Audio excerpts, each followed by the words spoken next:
Yo Tamago, seperti biasa bagaimana kabar kalian di minggu ini? Selamat berlibur untuk kalian di akhir pekan ini ya. Selamat berbahagia dan jangan lupa untuk selalu bersyukur. Berhubung chapter 1065 di minggu ini tidak akan rilis alias libur, jadi kali ini Tamagon akan memprediksikan bagaimana kelanjutan chapter 1065 yang akan rilis di minggu depan. Video prediksi kali ini akan merujuk kepada apa isi dari dua chapter belakangan ini. Sebenarnya banyak sekali yang bisa kita ulas mengenai lanjutan chapter berikutnya. Ada banyak hal yang bisa menjadi cerita selanjutnya pasca kru bajak laut topi jerami beserta dengan Jewerly Boni sudah berlabuh di pulau milik Vegapunk. Salah satunya, bagaimanakah nasib selanjutnya yang akan diterima oleh Trafalgar Law beserta dengan krunya melawan Marshall Littich? Bagaimana juga kasus dari terungkapnya pembicaraan menarik antara Dragon dan juga Vegapunk di chapter terakhir? Apakah ada kans Vegapunk benar-benar adalah bagian dari tentara revolusioner? Nah, jika kalian punya prediksi liar ataupun pendapat lain, bisa tulis di kolom komentar ya. Seperti biasa, sebelum kita masuk ke dalam pembahasannya, jangan lupa subscribe, like, dan komen untuk bentuk support kalian atas channel ini ke depannya. Jika sudah, terima kasih banyak dan bersiaplah nakama. Tarik jangkar dan mari kita berlayar.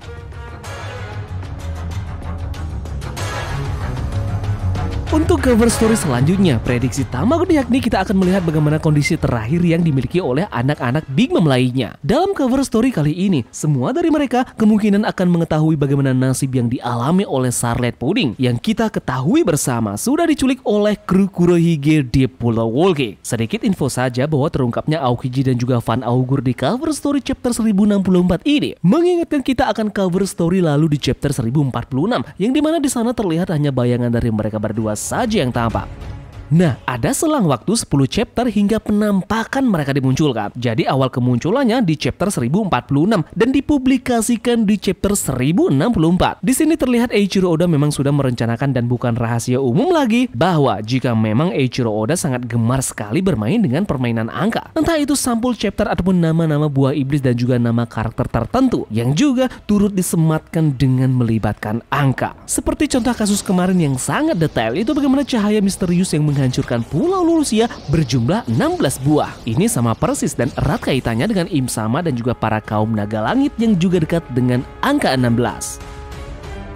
Hal pertama yang nanti akan kita bisa lihat kemungkinan akan melanjutkan bagaimana petualangan dari kelompok Nami untuk berselancar dalam Pulau Egghead. Chapter sebelumnya memperlihatkan mereka sudah memakai baju futuristik yang sama terlihat seperti kelompok Luffy dapatkan. Hanya saja Sanji memiliki penampilan yang berbeda. Bajunya sangat mirip seperti yang Jinbe pakai. Chapter lalu posisi dari mereka sudah berada di depan pintu masuk laboratorium milik Vegapunk. Mereka bersama dengan Punk 02 Lilith. Mereka pun akan segera masuk ke dalam laboratorium ini. Namun di sini kelompok mereka tanpa adanya Zoro dan juga Brook karena mereka berdua tidak percaya dengan Lilith. Biasanya feeling dari Zoro di kebanyakan arc tampak selalu terlihat akurat ya. Jadi apakah Lilith ini akan merencanakan sesuatu kepada kru bajak laut topi jerami yang lainnya yang sudah akan masuk ke dalam laboratorium Vegapunk?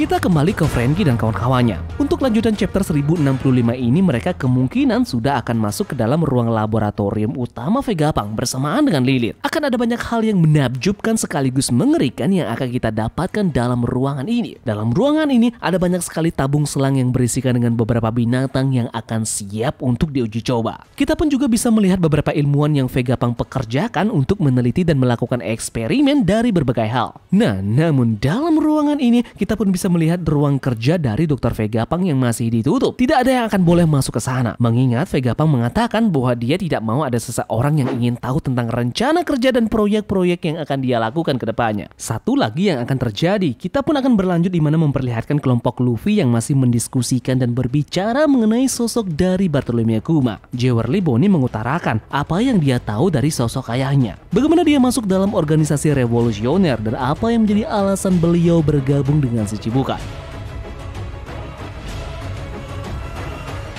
Lanjut, kita pun diperlihatkan perjalanan dari agen pemerintahan dunia yaitu CP0 yang sudah tiba di depan pintu masuk dari Pulau Egghead.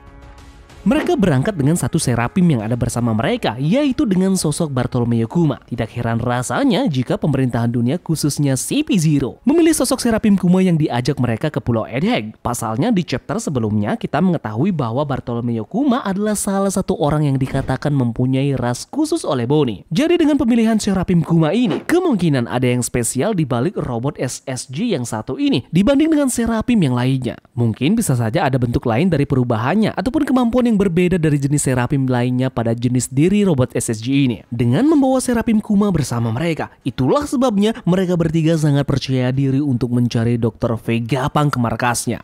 Bocoran lainnya kemungkinan akan melanjutkan proses cerita di akhir chapter 1064 yang memperlihatkan perbincangan antara Dr. Vegapunk beserta dengan ketua revolusioner yaitu Monkey D. Dragon. Percakapan kemarin Vegapunk sempat mengutarakan hal yang sangat mengejutkan kepada Dragon. Yeps, dia bilang sebentar lagi dia akan segera mati. Nah, kemungkinan di chapter depan akan melanjutkan hal ini dan percakapan tersebut akan mengungkap alasan dari Vegapunk mengatakan dia sudah mengetahui dirinya menjadi target yang harus pemerintahan dunia bunuh. Masalahnya sekarang apa memang pemerintahan dunia dengan sangat percaya diri memberikan perintah kepada Rob Lucci, Kaku, dan juga Stacy yang ditugaskan untuk melenyapkan Vegapunk? Apakah selama ini Vegapunk yang asli memang seperti Nagato yang ada pada manga Naruto? Nagato pada manga Naruto adalah orang yang mengontrol 6 bentuk tubuh dari jarak jauh. Sedangkan Nagato yang asli berada di suatu tempat dan hanya bisa duduk untuk mengontrol mereka semua. Yeps, mungkinkah Vegapunk yang asli juga hanya mampu duduk dan mengontrol 6 tubuh kloningannya dari jarak jauh? Maka dari itulah pemerintahan dunia hanya mengirim 3 anggota CP0 untuk menangkapnya karena akan sangat mudah jika sudah mengetahui letak dan posisi di mana Vegapunk yang asli berada. Mungkin bisa saja alasan mengapa Vegapunk yang asli hanya duduk di tempat dan cuma bisa mengontrol tubuhnya yang lain adalah karena adanya kecelakaan kerja yang menyebabkan tubuhnya tidak bisa lagi untuk bergerak. Di sisi lain, perbincangan tersebut juga mengatakan hal yang cukup mengagetkan, di mana aset dari alat-alat laboratorium Vegapunk akan diambil alih oleh tentara revolusioner. Vegapunk menyerahkan segalanya kepada revolusioner karena dia sudah tahu dirinya akan segera mati. Pihak dari pemerintahan dunia khususnya agen rahasia mereka, CP0, terlihat sudah berada di depan dari Pulau Egghead. Namun entah kenapa Monkey D. Dragon menolak hal ini dan mengatakan omong kosong dengan perkataan dari Vegapunk. Ini pun semakin menegaskan bahwa memang ada keterkaitan erat antara Vegapunk dengan tentara revolusioner. Cerita berlanjut, sekarang kita ditunjukkan pertarungan sengit antara bajak laut hati dan juga bajak laut Blackbeard masih berlangsung. Kali ini Trafalgar Law benar-benar menghadapi masalah melawan Kurohige. Pada chapter lalu Kurohige terlihat mengeluarkan semacam teknik baru untuk menyulitkan bajak laut hati. Ini terlihat jelas dari ekspresi wajah Trafalgar Law yang terlihat sedikit kaget dengan jurus baru yang Kurohige keluarkan. Biasanya dalam pertarungan yang dilakukan oleh Martial Deitch, dia pasti menerima damage terlalu besar terlebih dahulu dari musuhnya atau bisa dibilang dia agak kesusahan pada saat pertama kali bertarung dengan musuhnya. Entah dia tolol atau sembrono susah untuk memprediksikan dan membaca pergerakan lawannya. Namun yang pasti setelah hal itu terjadi, biasanya Kurohige memutarbalikkan keadaan yang membuat dirinya mendapatkan keuntungan. Contoh yang paling real bisa kita lihat pada pertarungan dari Portgas di Ace dan juga Martial Deitch. Ace terlihat sangat mendominasi pertarungan sejak awal dan juga serangan dilancarkan bertubi-tubi ke Kurohige. Namun hasil akhirnya hal mengejutkan terjadi. Deitch berhasil memutarbalikkan keadaan dan membuat Portgas di Ace kewalahan kemudian akhirnya kalah. Nah, jadi mungkin saja skenario ini akan kembali berjalan sama seperti pertarungan dari Kurohige sebelumnya. Mengingat di chapter terakhir kita melihat ekspresi dari Law sangat kebingungan dan juga kaget. Apakah ini akan menjadi penanda bahwa bajak laut hati akan segera dihancurkan oleh Yonko kegelapan?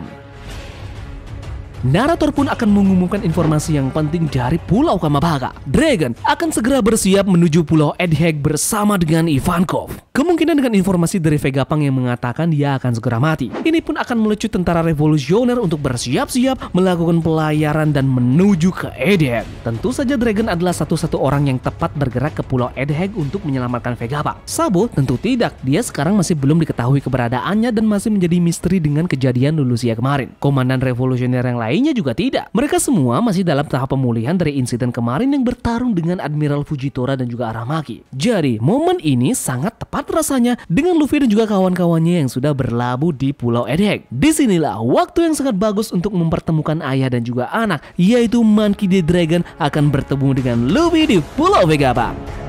Yups, bagaimana menurut kalian dengan prediksi liar Tamagon untuk chapter 1064 ini? Seperti biasa ya, jika kalian punya prediksi liar ataupun pendapat yang berbeda, kalian langsung saja tulis di kolom komentar, oke? Terima kasih dari kalian yang sudah menonton video ini ya, dan semoga video ini membuat kalian terhibur. Sekian dari Tamagon, dan turunkan jangkar, mari kita berlabuh!